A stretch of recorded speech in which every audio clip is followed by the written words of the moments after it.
In this video, let's talk about the Facebook policy violation, unoriginal content. Sometimes you get limited originality of content. How do you fix this, or how do you avoid this on your Facebook pages? That's what we're going to talk about in today's video. Before we jump into it, you know what to do. Like and share so more people can see this.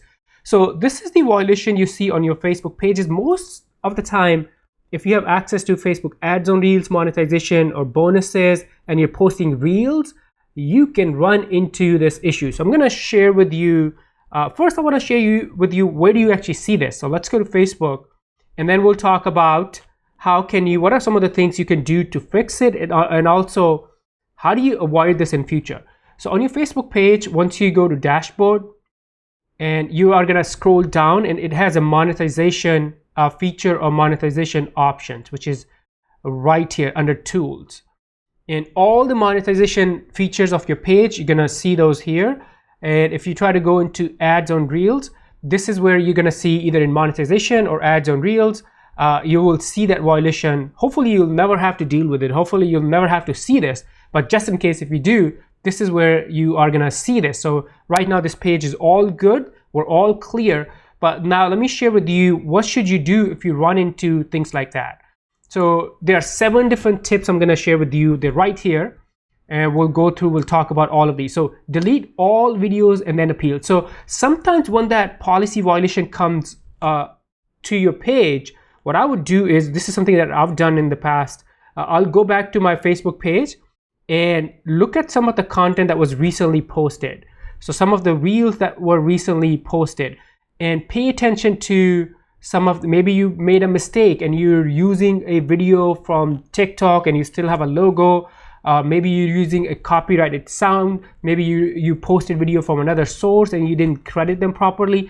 So delete all the recent videos and then go back to your professional dashboard and appeal. So that's really important. The mistake some people make is they go appeal right away. No, delete some of the problematic videos and then appeal. And then here's 2 different things. Number 2, no logos. So if you are posting or reposting videos from, let's say, your Instagram, or maybe you're reposting from your TikTok, guess what? Remove the logo. That's number 1. And then also number 2, this is why I got in trouble in the past on one of my pages. No text overlay. This is what this means. Pay close attention. So for example, the way I create content, look at this text. I know this text was created inside Instagram. Why? Because I use a certain type of font and certain type of effect. I know this text was created in CapCut. Here's a CapCut. This is a CapCut. So by using different text overlays, I can tell where that video was created.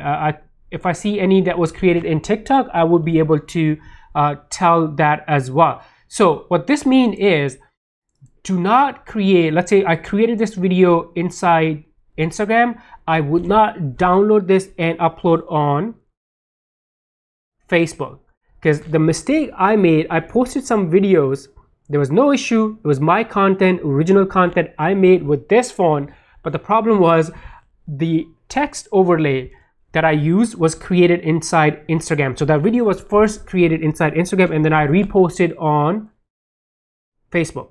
Do not do that. So here's the solution. What I sometimes do, look at this, the way this video is. In the beginning, you'll see the original text was, I believe, in CapCut, but I put an overlay on top of it inside Facebook Reels. So in other words, let me go back here and see, you might be able to see it, the first frame, or this video right here, the first frame, look at this. So there is you can see 2 whites. So this video was originally made in CapCut, but when I uploaded to Facebook Reels, I used the Facebook Reels text feature and put some text on top of it. So this is the number 4 is what you need to remember, or especially the lesson I learned the hard way. Any text you want to add to your Reels, add it inside Facebook. So the mistake I made was the text was added in Instagram, I reposted on Facebook, and boom, I got the unoriginal content violation that I had to kind of go through pain of removing and waiting. So that's really important. Number 5, so the overall theme of all of this conversation is, no external logos, no external text overlays. So if you repurpose content, which I do, I post across all of my different social media platforms, including Pinterest, to including Facebook, including TikToks. I repost content. If you do that, my suggestion would be to create that video in Facebook first, not Instagram, not TikTok, even though you're able to remove the logos, but the text overlay could get you in trouble like it did for me. So create video in the Facebook first and then download and repurpose on other platforms. Number 6, given. Everyone should know that. Do not just kind of take content from other people randomly off the internet. What some people do is they'll go on Snapchat Spotlight, download some videos and upload on Facebook. That can also get you into the unoriginal content trouble or limited originality of content. And this is kind of, a lot of people disagree with me. Don't use music. Personally, if you are in the monetization program of Facebook ads on Reels, I would not use music, because music can also get you in trouble. It has gotten me in trouble in the past.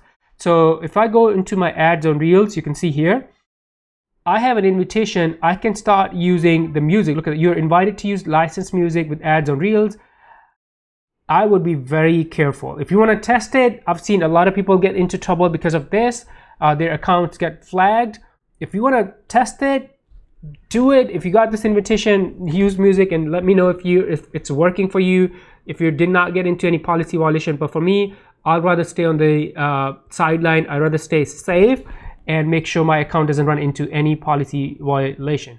So these 7 things you got to remember. If you want to monetize your Facebook, if you want to make money from ads on Reels program, do not do these 7 things or follow these 7 best practices. Any questions, let me know about Facebook monetization. Before you go, like and share this video so more people can see this. And also, let's watch this next video together. Bye for now.